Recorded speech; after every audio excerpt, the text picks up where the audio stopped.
Comment faire fonctionner cet appareil? C'est une question qui revient tout le temps, que ce soit dans les commentaires ou en live. Alors aujourd'hui, je vais vous faire un tuto pas à pas, c'est parti. Ce tutoriel fonctionne avec tous les tricotins mécaniques, mais l'avantage de celui-ci, c'est son côté ergonomique. Il se fixe à la table et donc ne fait pas mal aux mains. D'ailleurs, si tu le cherches, il est disponible sur ma boutique. Pour insérer le fil, tu as deux options. Soit tu galères, soit tu utilises comme moi une aiguille à matelas qui te permettra de passer facilement le fil de coton dans le tube du tricotin. Concernant le poids, personnellement, je trouve que le poids qui est fourni avec le tricotin n'est pas assez lourd. Alors moi, j'utilise une pince que j'entoure autour de mon fil. Avant de commencer, assure-toi toujours que les crochets soient descendus. Maintenant, on passe aux choses sérieuses, c'est parti. Pour ton premier tour, tu vas prendre ton fil dans ton premier crochet. Tu sautes le deuxième, tu prends le troisième et tu sautes le quatrième. Attention, cette étape est très importante.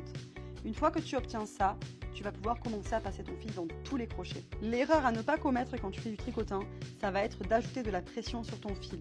Il ne faut absolument pas tirer sur le fil qui est relié à la bobine, il faut tout simplement l'accompagner. Tu peux enregistrer cette vidéo pour la retrouver plus facilement et n'hésite pas à me dire en commentaire si tu veux d'autres conseils concernant le tricotin.